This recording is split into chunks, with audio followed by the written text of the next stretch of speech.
My sister and I lost our dad a year ago. He was my only parent. Mom was never in mine or my sister's life. Dad left money, inheritance, for me and sister, and she used her inheritance to get new cars and renovate her house. I live with my aunt right now cause my brother-in-law didn't let me stay with my sister.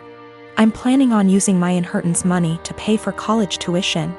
I've always wanted to be doctor but haven't decided which branch yet. My sister and I haven't been close. It started after she got married to her chronically ill husband, who was allowed to make backhanded comments about dad and mock his illness, and make a scene at his funeral. Only because he's ill and shouldn't be held accountable for his behavior. I've distanced myself, but my sister kept visiting a lot lately, venting about my brother-in-law's condition. He's been in and out the hospital for heart problems and in need for a surgery. She brought up my inheritance money several times, but I end up cutting the conversation.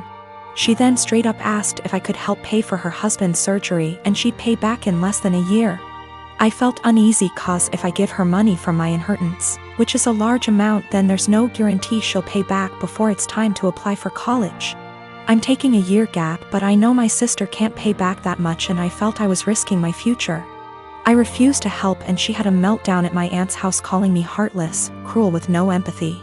She said that her husband's health should be a priority and I needed to help because education is nothing compared to someone's health, and asked if I'd be happy to see her as a widow and my nephew with no father. My aunt suggested others pay, but most of them cut my sister and her husband off. I argued that her husband's poor health isn't my fault after she kept blaming and guilt-tripping me. She kept crying, and although my aunt decided to stay out of it, she said that I should be prepared for permanent damage in my relationship with my sister if I don't help her now. She's been sending texts and pictures of her family telling me this is what I was saying no to. A happy, healthy family with a healthy husband and father. I cried and felt like I was being selfish, not good aunt and sister. I asked my friend and he said let them sell the cars and all the luxurious stuff they bought to afford the surgery, and warned me, if I give them money I'll never get it back and may not be able to go to medical school.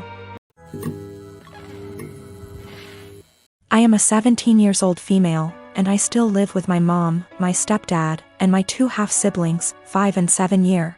My dad died when I was 5, driving me to the hospital. Mom didn't want to pay for an ambulance. He died in the crash and my leg and spine got busted up in a way that has left me needing a cane pretty much ever since. My stepdad's always been a little distant with me. He likes to make jokes about how I'm an early blooming black widow. I think he gets that from my mom, who blames me for my dad's death. I do too, it is my fault after all, so I don't push back on it. Anyway, the point is that with the current situation my parents are always looking for ways to get my half-siblings active and doing things without leaving the house, and have recently settled on scavenger hunts. I have no problem with this, honestly. I wish they'd stop hiding stuff in my underwear drawer, but it's a 5-year-old and a 7-year-old, so that's not the worst. My problem though is that they keep taking my cane when I'm not looking. I tend to get lost in my homework and my writing hobby and zone out. And having it be one of the items that my half-siblings have to find. When I complain to my stepdad, he's a SAHD, so is usually the one running these things. He scolds me for being selfish and points out that my swivel chair has wheels if I need the bathroom, and that they always get it to me before I have to go downstairs for dinner. I tried my mom yesterday, and she said that I was being a brat and that if I wanted a father who cared about me I shouldn't have killed my dad. I got really upset at that point and called my grandparents, my mom's parents. Dads are dead too. They showed up at 10 p.m. yesterday, and Grandma screamed at them while Grandpa packed my stuff up and helped me out to their car. My mom's been blowing up my phone and email, calling me all sorts of names and accusing me of turning her family against her and trying to get her in legal trouble, since minors can't move out. And I can't help but think that maybe she's. My husband had a serious injury weeks ago. He's bedridden and his family come to see him every day. Mother-in-law keeps drilling what I need to do to make my husband comfortable but does nothing to help. Just visits every day and sits around expecting to be fed and entertained. Sometimes Bil, his wife and kids join them and turn the house into a mess. Yesterday Mil, her husband and son came again. They checked on my husband, then went to sit in the living room for hours. I served them coffee and croissant. Hours later my husband threw up again, second time. I had to take care of changing his clothes and cleaning the sheets to avoid infections. I was exhausted. I came downstairs and mother-in-law looked at me and asked, "Hey, where's our dinner?" I was shocked that after seeing me go up and downstairs many times and cleaning and bringing new sheets and running the washing machine that she'd expect me to prepare dinner. I'd already eaten a sandwich at 6 and yogurt. I have problems with my stomach and stress and pregnancy made it worse. I'm 4 months in. I pointed at the kitchen and told her to help herself out. She gave me a look then said she didn't expect me to ask her to cook dinner at my house. I said I didn't expect her to ask me to cook dinner while I'm taking care of her son. She started arguing about the way I spoke about my husband, saying as his partner, "This is the least I could do," and called me unhinged for throwing in her face that I'm helping my husband. She got her husband involved, asking what his thoughts were on me making guests go hungry and forcing them to cook themselves, when this supposed to be my duty as a host homeowner. Father-in-law said they could order food and call it a day and yelled at my younger brother-in-law to stop playing on his phone and order food, but mother-in-law got mad and lashed out, criticizing me, saying I wasn't up to the challenge of taking care of my home and my guests like an adult. I lost it on her and told them to leave since she kept yelling, disrupting my husband's sleep. She left after saying she felt sorry for her son and grandbaby with an aggressive wife and a mother like me.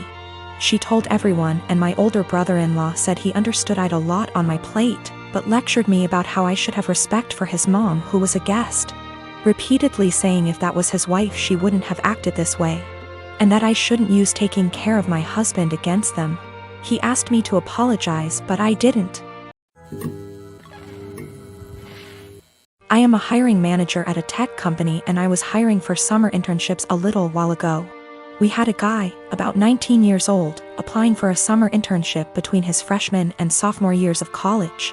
It was a virtual interview over Zoom because of COVID. A minute or two in, when I was introducing myself, his mom came in and introduced herself and started talking about her son's work ethic. I thought it was a little strange. I said something polite about wanting to hear from him. She just didn't get the hint and kept coming into camera frame during the interview and interrupting her son to answer questions for him. I asked a few technical questions which he seemed to answer well and then cut the interview fairly short. I thought that was all over and done with until I'd gotten an email from a woman, a month later, asking about her son's application. She seemed offended he hadn't gotten an acceptance or rejection. It bothered me. I felt bad for the kid, honestly. Way back when I was a teenager, my mom used to pull the same shit. But luckily she only did that when I was 15 and working for a day camp. Not when I was an adult applying for engineering jobs. But I felt like this poor kid was getting his chances ruined because his mom wasn't giving him the chance to apply on his own. I sent an email back saying I was not at liberty to send information about an application to anybody but the applicant. I also asked HR to send an email to the kid saying sorry, but we were not making him an offer. It is something we usually do, but his rejection email must have slipped through the cracks with all the COVID craziness. Anyway, after we sent that, I got a phone call from his mom. She had a forwarded copy of the email, and she was demanding answers. I said that I could not comment on the guy's performance in the interview to her as she was not the applicant. If he wanted to reach out to me, I was happy to give him some feedback. However, I could say that regardless of his performance, her presence in the interview took him out of consideration for the position. We were looking for an independent and self-driven person for the position, and for that reason, it is important to see an applicant speak for themselves, follow up themselves, etc. I also said that, as a piece of advice, every hiring manager I've met in my career who sees someone other than the applicant answering questions during an interview, following up on the applicant's behalf, etc., would also put their resume in the "do not hire" pile. Since, while the applicant may be skilled and motivated, they need the ability to demonstrate those traits themselves. She blew up at me over that, kinda cussing me out to the point where I hung up.